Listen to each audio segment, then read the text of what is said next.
In Shulan, a city in China's northeast, the streets are eerily quiet, devoid of taxis and buses. Apartment complexes have been sealed off, confining residents inside. Teams of government workers go door to door rounding up sick people as part of what they call a wartime campaign.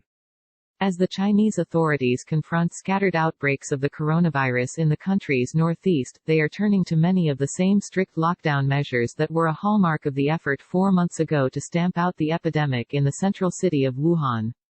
Residents describe the atmosphere as tense. Li Ping, who works at a real estate company in Shulan, population 600,000, stocked up on meat, eggs and noodles as she prepared for the lockdown.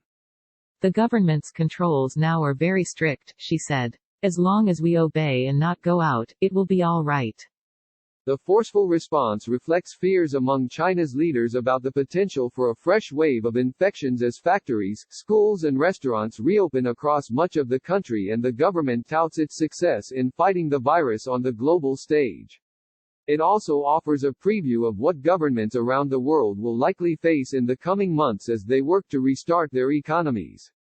The latest outbreak is concentrated in Jilin, a northeastern province of 27 million people that sits near China's borders with Russia and North Korea.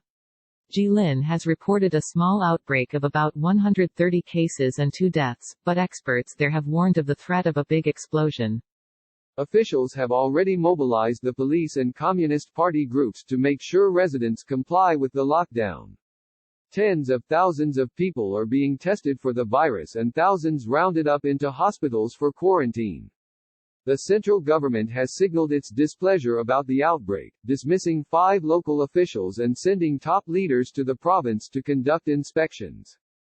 The authorities have also imposed a lockdown on parts of Jilin City, a manufacturing base, bringing factories to a standstill and quieting streets. In some areas, residents are allowed to leave their homes only once every 2 days, and for a maximum of 2 hours, to shop for groceries. The strictest measures are probably affecting more than 200,000 people in the city. We are doing what is necessary to control and prevent the disease, and to isolate those who need to be isolated. Song Jing, a government worker in Shulan who is helping to organize widespread testing for residents, said by telephone. The outbreak points to the persistence of the virus in China despite the punishing restrictions imposed to contain it, including a 76-day lockdown in Wuhan, the central city where the virus first emerged in December. The coronavirus has killed at least 4,600 people in China, though that official count is considered an underestimate. The possibility of a second wave is clearly there, said David Wei, the director of the Stanley Ho Center for Emerging Infectious Diseases at the Chinese University of Hong Kong. China doesn't want to take any chances.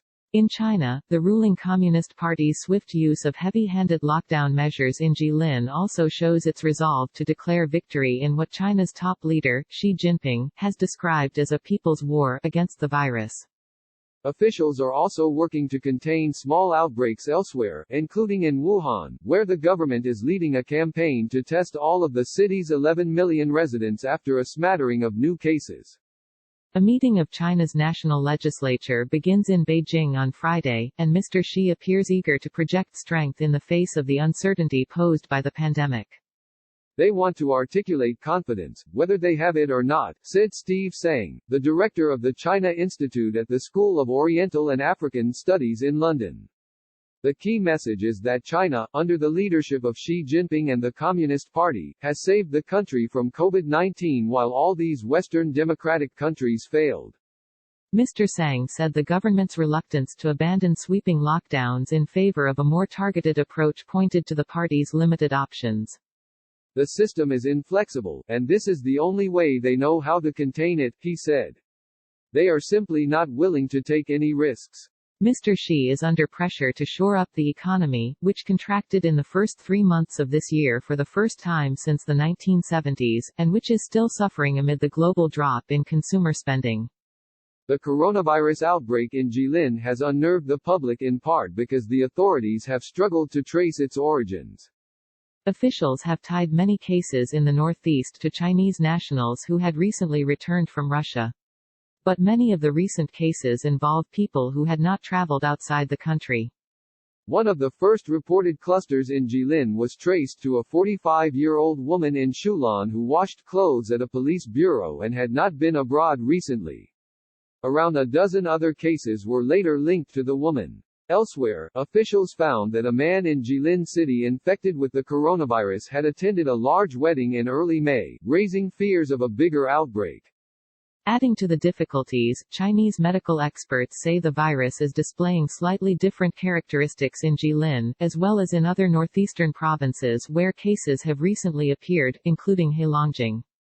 Patients are taking longer than the typical 1 to 2 weeks to show symptoms of the illness after being infected, an expert with the National Health Commission, Chu Haibo, told the state-run broadcaster this week, and they are carrying the virus for a longer period of time.